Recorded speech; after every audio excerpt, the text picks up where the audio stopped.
ശാസ്ത്രീയ യജുർവേദ പഠനം ക്ലാസ് 76. നമ്മൾ 14-ാമത്തെ അധ്യായമായിട്ട് അതിൽ നിന്ന് 11 മുതൽ 20 വരെയുള്ള മന്ത്രങ്ങളാണ് നോക്കുന്നത്. ഇതിലെ ദേവതകൾ പലതാണ്, അതുകൊണ്ട് നമുക്ക് ഓരോ മന്ത്രത്തിലേക്ക് കടക്കാം. 11-ൽ പറയുന്നത് ഇന്ദ്രനും അഗ്നിയും ഒന്നു ചേർന്നാണ് പ്രവർത്തിക്കുന്നത്. നമ്മൾ എന്ത് കർമ്മം ചെയ്യുമ്പോഴും അതിലൊരു ശക്തി ഉപയോഗിക്കണം, ഒരു ഊർജം വേണം. ആ ഊർജമാണ് അഗ്നി. ചോറ് വെക്കേണ്ടിക്ക് അഗ്നി വേണം, വിറക് പൊട്ടിക്കാൻ ശക്തി വേണം, ഊർജം വേണം, എല്ലാം വേണം. നടക്കാൻ ഊർജം വേണം. അങ്ങനെ എന്തെങ്കിലും ചെയ്യുമ്പോൾ നമ്മൾ എന്തെങ്കിലും വസ്തുക്കൾ ഉപയോഗിച്ചിട്ടാണ് ചെയ്യുക. അതിനാണ് ഹവിസ്സുകൾ അല്ലെങ്കിൽ ഇൻപുട്ട് എന്നെല്ലാം പറയുന്നത്, സോമം എന്നെല്ലാം പറയുന്നത്. നമ്മൾ ആ വസ്തുവിനെ വേറൊന്നാക്കി മാറ്റുകയാണ് ചെയ്യുന്നത്. ഒരു യജ്ഞം എന്ന് പറഞ്ഞാൽ ഒരു വസ്തുവിനെ വേറൊന്നായിട്ട് മാറ്റും. അപ്പം ഹവിസ്സുകൾ അർപ്പിച്ച് അന്നം, പ്രൊഡക്റ്റ് കിട്ടും. ഔട്ട്പുട്ടിന് അന്നം എന്ന് പറയാം, പ്രൊഡക്റ്റ് എന്ന് പറയും. അപ്പം എങ്ങനെയാണ് ഈ സാധനം വേറൊന്നായി മാറുന്നത്? അവിടെ ഒരു സയൻസ് ഉണ്ട്. ഒരു സയൻസിൻ്റെ അടിസ്ഥാനത്തിൽ ഒരു യജ്ഞം നടക്കുന്നുണ്ട്. ഇപ്പം ചോറ് വെക്കുമ്പോൾ ആ പാത്രത്തിനകത്ത് ഒരു യജ്ഞം നടക്കുന്നുണ്ട്. നമ്മൾ ആധുനിക സയൻസിൽ സിസ്റ്റം എന്ന് പറയും. അപ്പം ആ സിസ്റ്റത്തിൻ്റെ അകത്ത് സയൻസിൻ്റെ അടിസ്ഥാനത്തിൽ ഒരു യജ്ഞം നടക്കുമ്പോൾ ആ യജ്ഞത്തെ ഏകീകരിക്കുന്ന ഒരു ശക്തി വിശേഷമുണ്ട്. കാരണം അതിനെല്ലാം മേൽനോട്ടം വഹിക്കാൻ ഒരു സൂപ്പർവൈസർ ആവശ്യമുണ്ട്. എന്ത് കർമ്മവും സയൻസിലൂടെ മാത്രം നടക്കില്ല, അതിനെ ഏകോപിപ്പിക്കാൻ ഒരു ശക്തി വേണം. അത് സയൻസിൽ നിന്ന് തന്നെ വരുന്നതാണ്. അതിനാണ് ഇന്ദ്രൻ എന്ന് പറയുന്നത്. അപ്പം ഇന്ദ്രനും അഗ്നിയുടെ സഹായത്താൽ ഊർജവും കൂടിയാലേ പ്രവൃത്തി നടക്കുകയുള്ളൂ. അതുകൊണ്ട് ഒന്നിച്ചാണ് പ്രവർത്തിക്കുന്നത്. അത് അഗ്നിയും ഊർജവുമാണ്. അവരാണ് ഒന്നിച്ചെപ്പോഴും പ്രവർത്തിക്കുന്നത്. അവർ നല്ല ബലമുള്ളവരാണ്. അവർ ഈ പ്രപഞ്ചം മുഴുവൻ നിറഞ്ഞു നിൽക്കുന്നുണ്ട്. ഊർജം ഈ പ്രപഞ്ചത്തിൽ എല്ലായിടത്തും ഉണ്ട്. ഇന്ദ്രനാണെങ്കിലും എല്ലായിടത്തും ഉണ്ട്. അവിടെ ഭൂമിയിലുണ്ട്, സ്വർഗത്തിലുണ്ട്, അന്തരീക്ഷത്തിൽ എല്ലായിടത്തുമുണ്ട്. എവിടെയെല്ലാം യജ്ഞം നടക്കുന്നുണ്ടോ അവിടെയെല്ലാം ഊർജവുമുണ്ട്, ഏകീകരിക്കുന്ന ഒരു ശക്തി. അവയെ ആ പ്രവർത്തനത്തെ ഏകോപിപ്പിക്കുന്ന ശക്തി ഇന്ദ്രനും ഉണ്ട്. മേഘത്തുനിന്ന് മഴ പെയ്യുമ്പോൾ അവിടെ ഒരു പ്രവർത്തനം നടക്കുന്നത്, അവിടെ ഇന്ദ്രനാണ്. സൂര്യനിൽ കത്തിജ്വലിച്ചിട്ടാണ് ചൂട് കിട്ടുന്നത്. അപ്പോൾ അവിടെ ഒരു പ്രവർത്തനം നടക്കുന്നുണ്ട്, അവിടെ അതിനെ ഏകോപിപ്പിക്കുന്നത് ഇന്ദ്രനാണ്. ഇനി 12-ലെ വായുവാണ്. വായുവിനെ വേണ്ട വിശ്വകർമാവ് എന്നാണ് അഭിസംബോധന ചെയ്തിരിക്കുന്നത്. വിശ്വകർമാവ് നിന്നുടെ സഹായത്താലാണ് അന്തരീക്ഷത്തെ ബലപ്പെടുത്തിയിരിക്കുന്നത്. ഈ അന്തരീക്ഷം നിലനിൽക്കുന്നത് തന്നെ വായു ഉള്ളത് കൊണ്ടാണ്. നമ്മൾ ഭൂമിക്ക് പ്രാധാന്യം എന്തുകൊണ്ടാണ്? ഇവിടെ വായു ഉള്ളത് കൊണ്ടാണ്. നമ്മൾ മറ്റുള്ള ഗ്രഹങ്ങളിലേക്ക് പോകുമ്പോൾ ശ്രമിക്കുന്നത് എന്താണ്? അവിടെ വായു ഉണ്ടോ എന്നാണ്. വായു ഉണ്ടല്ലേ ജീവിക്കാൻ പറ്റുള്ളൂ. ഇല്ലേ നമ്മൾ ഇവിടുന്ന് കൊണ്ടുപോകണം. അത് കൊണ്ടുപോകുന്നതും വായു തന്നെയാണ്. അപ്പം അന്തരീക്ഷത്തെ ബലപ്പെടുത്തുന്നത് വിശ്വകർമാവ് വായുവാണ്. നീ അന്തരീക്ഷത്തെ അപകടപ്പെടുത്തരുത്. അന്തരീക്ഷത്തെ അപകടപ്പെടുത്തുകയും ചെയ്യും വായു. ദുഷിച്ച വായു തന്നെ നല്ല വായുവുണ്ട്, ദുഷിച്ച വായുവുണ്ട്. ദുഷിച്ച വായുവാണെങ്കിൽ ജീവജാലങ്ങൾ നശിച്ചു പോകും. അതുകൊണ്ട് അന്തരീക്ഷത്തിൽ വായു ഉണ്ടാകണം. വായു തന്നെ നല്ല ശുദ്ധവായുവാണ്, അല്ലാതെ അശുദ്ധവായു ആകരുത്. അപ്പോൾ എനിക്ക് പുരോഗതി ഉണ്ടാകും. നല്ല ശുദ്ധമായ വായുവാണെങ്കിൽ നമുക്ക് ആരോഗ്യം ഉണ്ടാവും, പുരോഗതി ഉണ്ടാകും.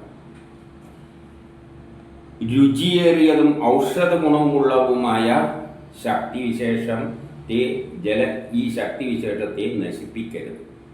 അതായത് രുചിയേറിയ ഭക്ഷണം ഉണ്ടാകണ്ടെങ്കിലും ഔഷധവീര്യമുള്ള ചെടികൾ ഉണ്ടാകണ്ടെങ്കിലും വായു ഉണ്ടായേ പറ്റൂ. വായു ഇല്ലെങ്കിൽ, ശുദ്ധവായു കിട്ടിയിട്ടില്ലെങ്കിൽ അവിടുത്തെ പഴങ്ങളും ഗുണമൊന്നും ഉണ്ടാവില്ല. അന്തരീക്ഷത്തിലെ വായുവിൻ്റെ ഗുണം ആശ്രയിച്ചിരിക്കുന്നു ഫലങ്ങളുടെ ഗുണമല്ല, ഔഷധങ്ങളുടെ ഗുണമല്ല.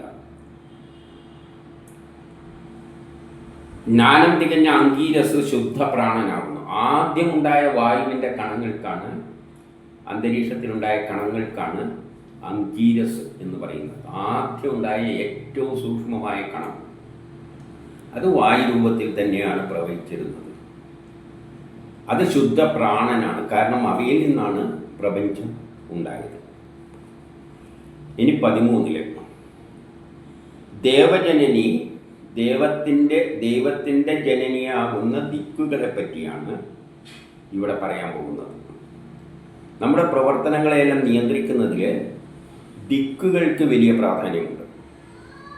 നമ്മൾ കിഴക്ക് ദിക്കിൽ സൂര്യൻ വരുമ്പോഴാണ് കട്ടിലിൽ നിന്ന് എഴുന്നേൽക്കുന്നത്. പടിഞ്ഞാറ് സൂര്യൻ എത്തുമ്പോഴാണ് കിടക്കാൻ വേണ്ടി പോകുന്നത്. അപ്പം ദിക്കുകൾ നമ്മുടെ കർമ്മങ്ങളുമായിട്ട് ബന്ധപ്പെട്ട് കിടക്കുന്നുണ്ട്. അതിനെപ്പറ്റിയുള്ളൊരു പരാമർശമാണ്.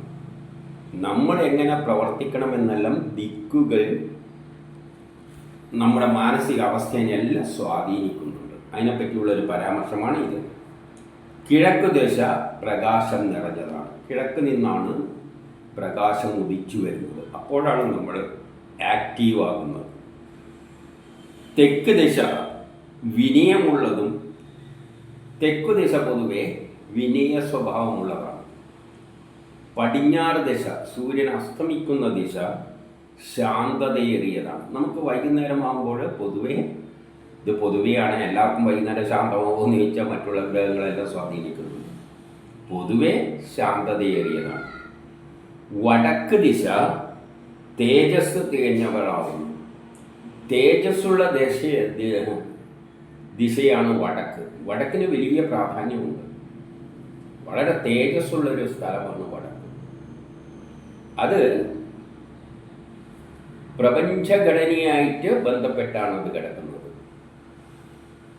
അപ്പം പ്രപഞ്ചഘടന വടക്ക് എന്ന് പറയുമ്പോൾ മറ്റുള്ള ഗ്രഹങ്ങളുടെയുള്ള സ്വാധീനം ഈ വടക്കുകളുടെ, അതായത് മരുത്തുക്കളുടെ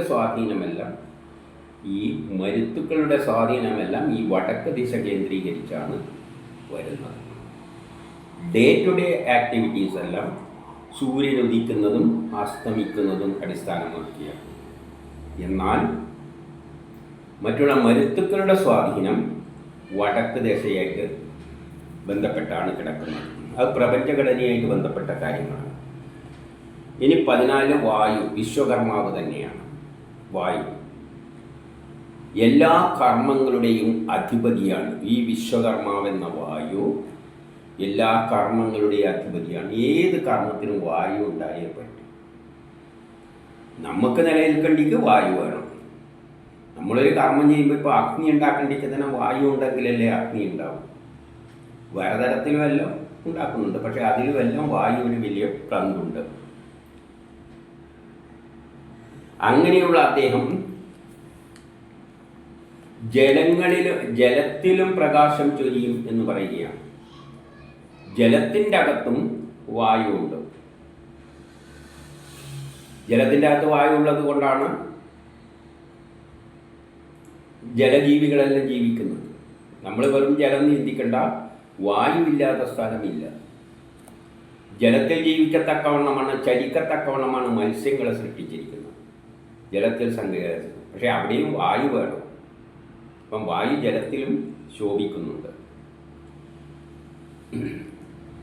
മാത്രമല്ല ഹൃദയത്തിൽ വിവേക ജ്വാലയും ഉദിക്കട്ടെ. നമ്മുടെ ഹൃദയത്തിൽ വിവേകമുണ്ടാക്കുന്നതിനും വായു സിഗ്നൽ രൂപത്തിൽ നമ്മുടെ നാഡികളിലൂടെ സഞ്ചരിക്കുന്നുണ്ട്. അതാണ് 5 പ്രധാന വായുക്കൾ എന്നെല്ലാം പറഞ്ഞിട്ട് പറയുന്നത്.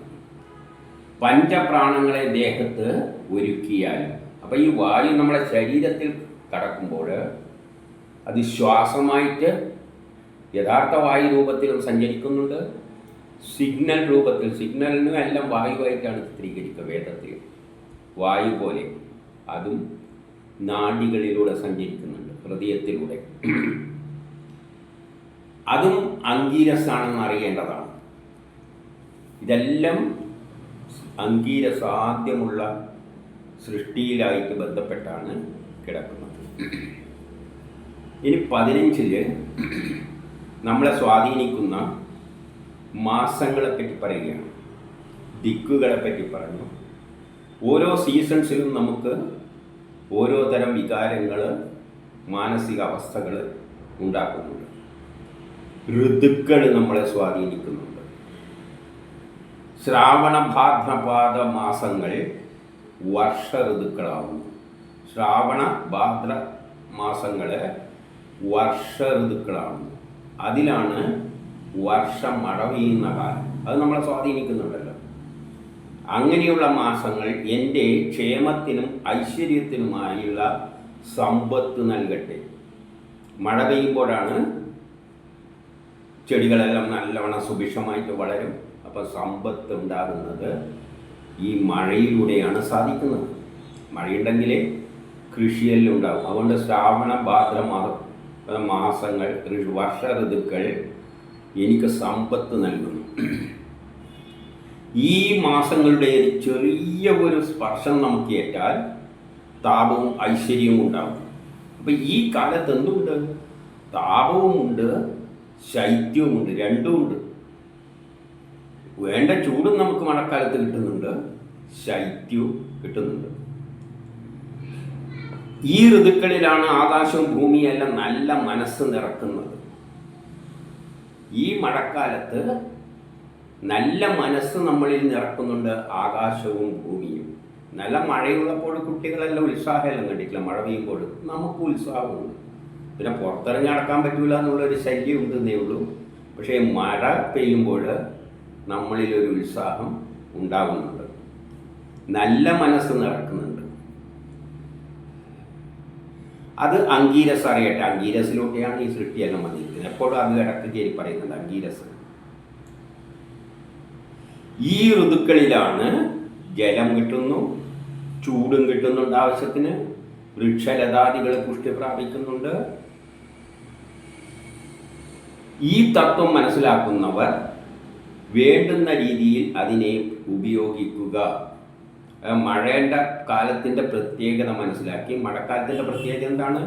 ചെടികൾക്ക് വെള്ളവും കിട്ടും, ആവശ്യത്തിനുള്ള വെളിച്ചവും സൂര്യപ്രകാശവും കിട്ടും. മഴയും പെയ്യും, ചിലപ്പോൾ വെയിലും അരിക്കും. അപ്പം വെയിലും കിട്ടും, ചൂടും കിട്ടും, മഴയും കിട്ടും. ഇനി 16 അശ്വിനി കാർത്തിക മാസങ്ങൾ ഊർജസ്വലമാണ്. അവരിൽ നിന്നാണ് ശരത്കാലം കുടികൊള്ളുന്നത്. ഇനി ശരത്കാലത്തിൻ്റെ പ്രാധാന്യം പറയുകയാണ്. അതെനിക്ക് സന്തോഷം നിറക്കും. ശരത്കാലത്ത് നമ്മളെ മനസ്സ് സന്തോഷമുണ്ടാകും. കാരണം ഈ മാസങ്ങളിൽ ശൈത്യവും താപവും അടങ്ങിയിരിക്കുന്നു. നമുക്ക് വേണ്ട ശൈത്യവുമുണ്ട്, ചൂടുമുണ്ട്. ഏതില്? ശരത്കാലത്തിൽ. അവയിലൂടെ ഭൂമിയും സ്വർഗവും ചലിക്കട്ടെ. അതും സ്വർഗസമാനമായ ഒരവസ്ഥ തന്നെയാണ് നമുക്ക്. വൃക്ഷലതാദികളെല്ലാം സമ്പന്നമാകും. ദേഹേന്ദ്രിയങ്ങളെല്ലാം അവയുടെ നിയന്ത്രണത്തിലാണ്. ഇന്ദ്രിയങ്ങളെല്ലാം ആ സീസണുമായിട്ട് ബന്ധപ്പെട്ടിട്ട് നമ്മളെ പല യജ്ഞത്തിന് പ്രേരിപ്പിക്കും. ജ്ഞാനികൾക്ക് സന്തോഷവും ഉണ്ടാകും. ആ കാലഘട്ടത്തിൽ ജ്ഞാനികളായവർക്ക് സന്തോഷം ചെയ്യും. അപ്പം 2 ഋതുക്കളെ പറ്റി പറഞ്ഞു തന്നു.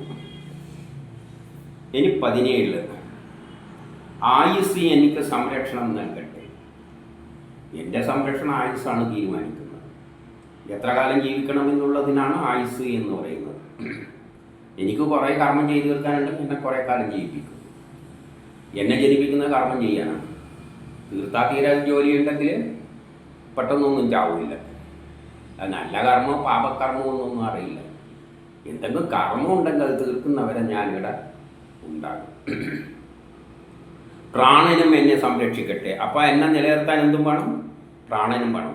ആയുസ്സുള്ള കാലത്തോളം എന്തും ഉണ്ടാവും, അതിൻ്റെ കൂടെ പ്രാണനും ഉണ്ടാവും.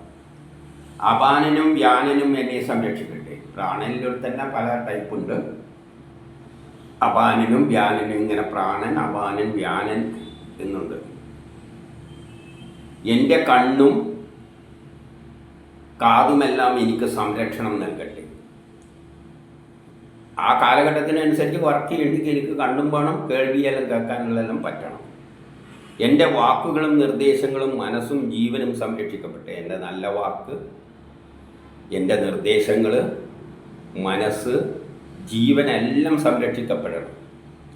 ഇതെല്ലാം ഉണ്ടെങ്കിലല്ലേ നമ്മൾ ജീവിക്കുകയുള്ളൂ. ഈ മഹാജ്യോതിസ് എന്നെ രക്ഷിക്കട്ടെ. ഇതിനെല്ലാം നിയന്ത്രിക്കുന്ന ഒരു ജ്യോതിസ് സ്വരൂപമുണ്ട്. അതാണ് സൗരയുധ സിസ്റ്റങ്ങൾ. ആ സൗരയുധ സിസ്റ്റം ആണ് ഇതെല്ലാം നമുക്ക് സംഭാവന ചെയ്തിരിക്കുന്നത്.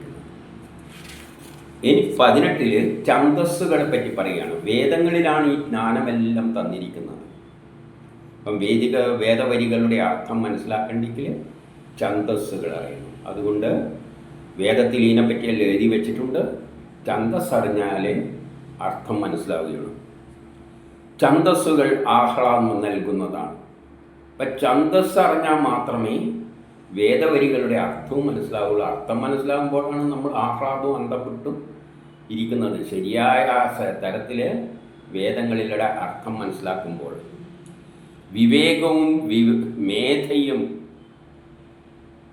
ഛന്ദസ് തന്നെയാണ്. നമ്മുടെ വിവേകവും മേധാശക്തിയെല്ലാം ഛന്ദസ്സിൽ അടിസ്ഥിതമാണ്.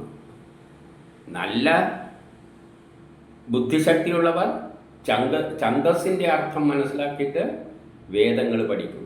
അപ്പോൾ അവർക്ക് പ്രപഞ്ച രഹസ്യം മുഴുവൻ മനസ്സിലാക്കാൻ പറ്റും. അത് സ്വാതന്ത്ര്യത്തെയാണ് നൽകുന്നത്. അപ്പം നമ്മൾ സ്വതന്ത്രമാകും.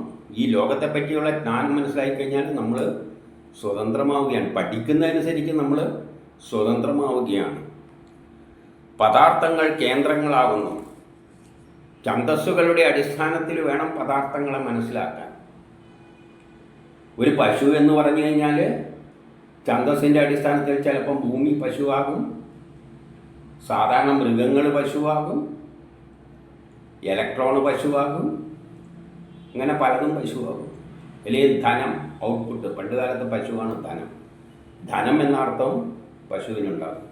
അപ്പോൾ ഏതർത്ഥം എടുക്കണം എന്നുള്ളത് ഛന്ദസ്സിലൂടെയാണ് പദാർത്ഥങ്ങളെ തിരിച്ചറിയേണ്ടത്. എൻ്റെ ഛന്ദസ്സുകളെ പറ്റി പറയുകയാണ്. പങ്ക്തി, ഉഷ്ണികയും ബൃഹതിയും അനുഷ്ഠൂപും വിരാടും ഗായത്രിയും തൃട്ടൂപും ജഗതിയും എല്ലായ്പ്പോഴും എന്നിൽ സന്തോഷം നിറയട്ടെ, കൊണ്ടെത്തിക്കട്ടെ. അപ്പോൾ ഈ ഛന്ദസ്സുകളുടെ ഇത്തരം ഛന്ദസ്സുകളെയെല്ലാം എന്താണെന്ന് മനസ്സിലാക്കിയിട്ട് വേദവരികൾ മനസ്സിലാക്കുമ്പോൾ നമുക്ക് പുരോഗതി ഉണ്ടാകും. നമ്മളിൽ സന്തോഷം കൊണ്ടെത്തിക്കും. സയൻസ് അറിയുന്നതനുസരിച്ച്, ശാസ്ത്രജ്ഞാനം നേടുന്നതനുസരിച്ച് അത് ഉപയോഗിച്ചുകൊണ്ട് നമ്മൾ പുരോഗതികൾ നേടും. 19 ഈ ഭൂമി സ്വാതന്ത്ര്യത്തിൻ്റെ ഛന്ദസ്സാണ്.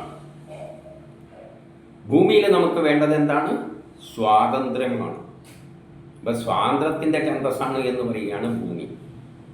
അപ്പം ഭൂമി എന്നതുകൊണ്ട് അർത്ഥമാക്കേണ്ടത് സ്വാതന്ത്ര്യമാണ്. ഛന്ദസ്സിൻ്റെ അടിസ്ഥാനത്തിൽ ഭൂമിയെ വിലയിരുത്തേണ്ടത് സ്വാതന്ത്ര്യം. നമുക്ക് സ്വതന്ത്രമായി എന്തും പ്രവർത്തിക്കുവാനുള്ള സ്ഥലമാണ് ഭൂമി.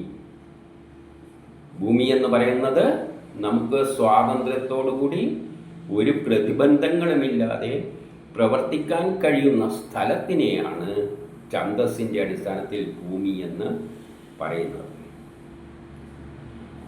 സ്വർഗം എന്നിൽ സന്തോഷമാണ് നിറക്കുന്നത്. സ്വർഗം എന്ന് പറയുന്നത് മുകളിലുള്ള ഗ്രഹങ്ങളാണ്. ഗ്രഹങ്ങളാണ് നമ്മളെ കൊണ്ട് യജ്ഞങ്ങൾ ചെയ്യിപ്പിക്കുന്നതും നമുക്ക് സന്തോഷമെല്ലാം പകർന്നു തരുന്നതും. ഗ്രഹങ്ങൾ നല്ല സ്ഥലത്താണെങ്കിൽ നമുക്ക് സന്തോഷം. ഗ്രഹങ്ങൾ മോശത്തിൽ നിൽക്കുമ്പോൾ ദേഷ്യവും കോപവും എല്ലാം വരും, പാര വരും, എല്ലാം വരും. പ്രകാശപ്രദേശങ്ങൾ ഛന്ദസ്സുകളാണ്. ഛന്ദസ്സുകളുടെ അടിസ്ഥാനത്തിലാണ് നമ്മളിൽ ജ്ഞാനം നിറയുന്നത്. വാക്കും നക്ഷത്രങ്ങളും മനസ്സും കൃഷിയും സ്വർണവും ഗോക്കളും അജങ്ങളും അശ്വങ്ങളും ഛന്ദസ്സുകളാണ്.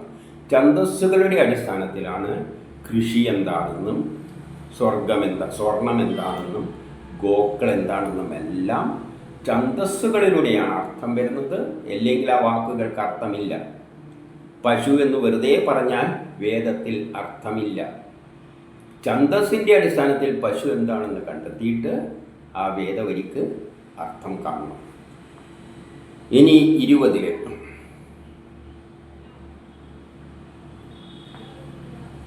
അഗ്നിയും വായുവും സൂര്യനും ചന്ദ്രനും വസുക്കളും രുദ്രനും സൂര്യനും ആദിത്യ ആദ്യ ആദിത്യനും പല സൂര്യന്മാരുണ്ട്. മരുത്തുക്കൾ, വിശ്വദേവകൾ, ബൃഹസ്പതി, ഇന്ദ്രൻ, വരുണൻ എല്ലാം ദേവതകളാണ്. അപ്പം ഇതെല്ലാം ദേവതകളാണ്, എന്തല്ല? ഈശ്വരനല്ല. പ്രപഞ്ചത്തിൽ എന്തെല്ലാം ഉണ്ടോ 33 കോടി, അതെല്ലാം ദേവതകളാണ്. ഏതെല്ലാമാണ്? അഗ്നി, അഗ്നി ദേവതയാണ്, പ്രപഞ്ചത്തിലുള്ളൊരു വസ്തുവാണ്, ഭൗതിക വസ്തുവാണ്. വായു, സൂര്യൻ, ചന്ദ്രൻ, ഇതെല്ലാം ദേവതകളാണ്, ഈശ്വരനല്ല. ഈശ്വരൻ വേറെ സംഗതി. ഇതൊന്നും ആരാധിച്ചിട്ട് കാര്യമില്ല. ആരാധിക്കേണ്ട വേണ്ടുമെങ്കിൽ ഇതിനെയാണ് ആരാധിച്ചാൽ നമുക്ക് എന്തെങ്കിലും കിട്ടുക. സൂര്യനെ ആരാധിച്ചു കഴിഞ്ഞാൽ ഞാനും ചിലപ്പോഴെല്ലാം ചിന്തിക്കും, സൂര്യൻ മങ്ങിക്കിടക്കുമ്പോൾ നമ്മൾ ആലോചിക്കും, അയ്യോ നമുക്ക് എന്തെങ്കിലും വെയിലത്തിട്ടൊന്ന് ഉണക്കണം എന്ന് വെച്ചാൽ ഇന്ന് നടക്കില്ലല്ലോ. അപ്പം സൂര്യൻ വിചാരിച്ചാലേ നമുക്ക് ആ സാധനം ഉണക്കിയെടുക്കാൻ പറ്റുള്ളൂ. അപ്പോൾ ഇവയെ തന്നെയാണ് ആരാധിക്കേണ്ടത്. നമുക്ക് ഗുണം കിട്ടുന്ന ഇവരിൽ നിന്നാണ്. സൂര്യനായാലും വായു, വായുവിലേക്ക് ചത്തുപോകും. വായുവിനല്ലേ ആരാധിക്കണം. നമ്മൾ നിലനിർത്തുന്ന ആരാണ്? വായുവാണ്. ഇതിനെയെല്ലാം നമ്മൾ ഭഗവാനാക്കിയിട്ട് വേറെ എന്തോ ആയിട്ട് ചിന്തിച്ചിട്ടുണ്ട്. അതൊന്നും ശരിയല്ല. നമ്മൾ ഇതിനെയെല്ലാം ഈശ്വരൻ എന്നുള്ള സങ്കല്പത്തിൽ പോയിട്ടുണ്ട്. അതല്ല എന്നാണ് ഇവിടെ പറഞ്ഞു തരുന്നത്. ഈശ്വരൻ ഏകനാണ്. അത് ഒന്നേ ഉള്ള ഒരു രൂപവും ഭാവവും. അത് നമ്മളെ കാര്യത്തിൽ ഒരു തലയിടില്ല. അതിനെ ആരാധിച്ചിട്ടും ഒരു കാര്യമില്ല. അത് നമ്മളെ കാര്യത്തിൽ തലയിടില്ല. പിന്നെ ഈ പ്രപഞ്ചത്തിൽ കാണുന്ന ഈ വസ്തുക്കളെല്ലാം തന്നെയാണ് ദേവതകൾ. ദേവതകൾ നമ്മളെ സഹായിക്കുന്നത് തന്നെയാണ്. വെള്ളം നമ്മളെ സഹായിക്കും, ചോറ് നമ്മളെ സഹായിക്കും, എല്ലാം സഹായിക്കും, നമ്മളെ സഹായിക്കുന്നത്. അതുകൊണ്ട് അതിനെ ആരാധിച്ചുകൊണ്ട് കുഴപ്പമൊന്നുമില്ല. സഹായിക്കുന്ന ആൾക്കാരെ ആരാധിച്ചാൽ എന്താ കുഴപ്പം? പക്ഷേ അതിലൊന്നും ദിവ്യത്വം കൊടുക്കേണ്ട ആവശ്യമില്ല. വെള്ളത്തിന് നമ്മളെ ക്ഷീണം തീർക്കാൻ കഴിവുണ്ട്. ബോധം കെടുമ്പോൾ മുഖത്ത് തെളിച്ചാൽ നമ്മളെ രക്ഷപ്പെടുത്തും. അല്ല, ശരി തന്നെ. പക്ഷെ അതെല്ലാം ആ വസ്തുവിൻ്റെ പ്രോപ്പർട്ടീസാണ്. അതിൻ്റെ പിന്നിലെല്ലാം ഒരു സയൻസുണ്ട്. ആ അർത്ഥത്തിൽ അതിനെ കാണണം. അതെല്ലാം മരുന്നുകളെല്ലാം ദിവ്യം തന്നെയല്ലേ. നമ്മളെ രക്ഷിക്കാൻ, ചില രോഗങ്ങളിൽ നിന്നെല്ലാം രക്ഷിക്കാൻ മരുന്നിനെയല്ലേ നമ്മൾ ആശ്രയിക്കുന്നത്. നേരെ മറിച്ച് നമ്മൾ ഈശ്വരൻ എന്ന നിലയിൽ സങ്കല്പിക്കുന്ന ഏതോ ഒരു അജ്ഞാതമായ ശക്തി അത് വന്ന് നമ്മളെ സഹായിക്കുന്നതാണ്. അങ്ങനെ ഒരു ശക്തി ഈ ലോകത്തിലില്ല. ഇതെല്ലാം ദേവതകളാണ്. ഇതെല്ലാം പ്രത്യക്ഷത്തിൽ ചിലത് നമുക്ക് വായുവിനൊന്നും കാണാൻ പറ്റില്ല. എന്നാലും നമുക്കറിയാം, സയൻസിലോട്ട് തിരിച്ചറിയാൻ പറ്റുന്ന ഈ വസ്തുക്കളെല്ലാം തന്നെ, ബലങ്ങളെല്ലാം തന്നെ, ബലം, ഫോഴ്സ്, അതെല്ലാം നമ്മളെ രക്ഷകരാണ്. അതെല്ലാം ദേവതകളാണ്. അതിനെല്ലാം ആരാധിച്ചാലും ഒരു കുഴപ്പമില്ല. പക്ഷേ അതിന് ഈശ്വരൻ എന്ന നിലയിൽ, നമ്മൾ ഈശ്വരൻ എന്ന നിലയിൽ ഒരു സങ്കല്പമുണ്ട്. അത് പാടില്ല. അതുകൊണ്ട് കാര്യമില്ല. ഉദാഹരണമായിട്ട് വെള്ളത്തിൻ്റെ ഒരു മന്ത്രമുണ്ട്. ഇതാ ഇവിടെ ഒരു ഈ മന്ത്രം, അഗ്നിയും വായുവും സൂര്യനും എല്ലാം ദേവതകളാവുന്നു, അവർ ആരാധിച്ചാൽ ഇവരെല്ലാം നമ്മൾ ഈ മന്ത്രം ചൊല്ലിക്കൊണ്ട് ഇരുന്ന് കഴിഞ്ഞാൽ നമ്മളെ വായു, അല്ലെങ്കിൽ ജലമുണ്ട് ഇതിനകത്ത്, ഇല്ല അഗ്നിയുണ്ട്, അല്ലെ വായു തന്നെ.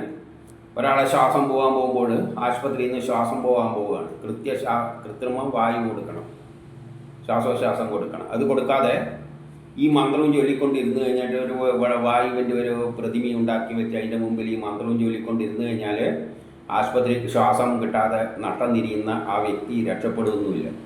അതിന് പകരം കൃത്രിമ വായു എടുത്ത് മൂക്കിൽ വെച്ച് കൊടുത്തു കഴിഞ്ഞാൽ രക്ഷപ്പെടുത്തും. അപ്പം ആ തരത്തിലാണ് നമ്മൾ ഈ ദേവതകളെയെല്ലാം കാണേണ്ടത്. അതിനെ എടുത്ത് ഉപയോഗിക്കുക. വേദങ്ങളിൽ അതിനെക്കൊണ്ട് എങ്ങനെയല്ല നമുക്ക് ഉപയോഗിക്കാമെന്ന് പറഞ്ഞിട്ടുണ്ട്. അതുപോലെ സയൻസിലൂടെ ഉപയോഗിക്കുക. അതാണ് ദേവതകൾ. ഈശ്വരനല്ല. ഈശ്വരനിൻ്റെ അകത്തൊന്നും തലയിടില്ല. നമുക്ക് എല്ലാ സൗഭാഗ്യങ്ങളും തന്നിട്ടുണ്ട്, ബുദ്ധിയുണ്ട്, ഉപയോഗിക്കാനുള്ള ബുദ്ധിശക്തി എല്ലാം തന്നിട്ടുണ്ട്, പ്രവർത്തിക്കാനുള്ള അവയവങ്ങളും തന്നിട്ടുണ്ട്. അത് വെച്ചുകൊണ്ട് നമ്മൾ പഠിച്ച്, നമ്മൾ പ്രയോഗിച്ചുകൊണ്ട്, ഈ വസ്തുക്കൾ ഉപയോഗിച്ചുകൊണ്ട്, ഈ ദേവതകൾ ഉപയോഗിച്ചുകൊണ്ട് രക്ഷപ്പെട്ടുകൊള്ളുക. അല്ലാതെ ഈശ്വരന് പ്രത്യേകം അവിടെ കിടന്നിട്ട് പിന്നെ തിരിഞ്ഞൊന്നും നോക്കില്ല. അതിനുള്ള എല്ലാ സംഗതികളും നമുക്ക് തന്നിട്ടുണ്ട്. ആ അർത്ഥത്തിൽ അതിനെ ദേവതകളെ മനസ്സിലാക്കണം.